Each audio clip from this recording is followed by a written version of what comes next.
इस वीडियो में हम don't believe everything you think पुस्तक का सारांश प्रस्तुत करेंगे। इस पुस्तक में लेखक ने हमारे सोचने के तरीकों को बदलने और अधिक सकारात्मक और प्रभावी दृष्टिकोण अपनाने के महत्व पर चर्चा की है। देखिए और जानिए कैसे आप अपनी सोच को नियंत्रित कर सकते हैं और एक संतुलित और खुशहाल जीवन जी सकते हैं। नमस्कार दोस्तों, स्वागत है आपका हमारे YouTube चैनल पर, जहां हम आपके लिए सबसे बेहतरीन किताबों का सारांश लाते हैं। आज की हमारी पुस्तक है don't believe everything you think. इस किताब में लेखक ने हमें सिखाया है कि हम अपनी सोच को कैसे नियंत्रित कर सकते हैं और एक अधिक सकारात्मक और संतुलित जीवन जी सकते हैं। तो चलिए बिना किसी देरी के शुरू करते हैं। Chapter 1 Introduction to Cognitive Distortions। इस पुस्तक की शुरुआत में लेखक हमें बताता है कि हमारी सोच हमारे जीवन को किस तरह प्रभावित करती है। हम अक्सर ऐसे नकारात्मक विचारों में उलझ जाते हैं जो वास्तव में सत्य नहीं होते। इसे कॉग्निटिव डिस्टॉर्शंस कहा जाता है। ये गलत सोच के तरीके हमें तनाव, चिंता और अवसाद की ओर ले जाते हैं। Chapter 2 Identifying Negative Thought Patterns। लेखक ने हमें सिखाया कि कैसे हम अपने नकारात्मक सोच के पैटर्न को पहचान सकते हैं।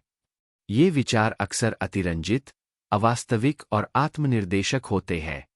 उदाहरण के लिए, अगर आपको किसी काम में असफलता मिलती है, तो आप सोच सकते हैं कि मैं हमेशा असफल रहता हूं, लेकिन यह सत्य नहीं है। Chapter 3 Challenging Your Thoughts।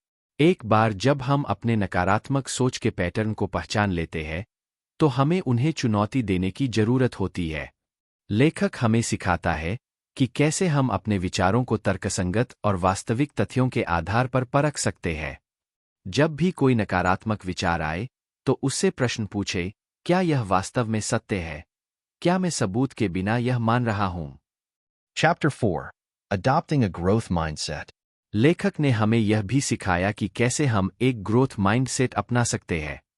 इसका मतलब है कि हमें यह मानना चाहिए कि हमारी क्षमताएं और इंटेलिजेंस विकसित हो सकते हैं।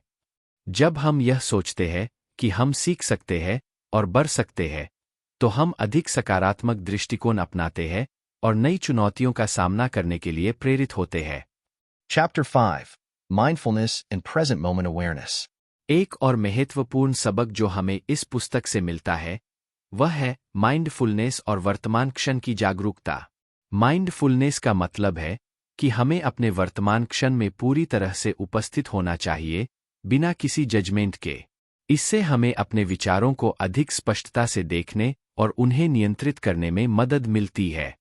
Chapter 6 Practical Exercises and Techniques। पुस्तक में कई प्रैक्टिकल एक्सरसाइज और तकनीकें भी दी गई है, जिन्हें हम अपने दैनिक जीवन में अपना सकते हैं। उदाहरण के लिए, जर्नलिंग, पॉजिटिव अफर्मेशंस और डीप ब्रीदिंग एक्सरसाइज। ये सभी तकनीकें हमें अपनी सोच को सकारात्मक बनाने और मानसिक स्वास्थ्य को सुधारने में मदद करती है। तो दोस्तों, यह था don't believe everything you think पुस्तक का सारांश। हमें उम्मीद है कि इस पुस्तक से आपको अपनी सोच को समझने और उसे नियंत्रित करने में मदद मिलेगी। याद रखें, आपकी सोच ही आपके जीवन को आकार देती है।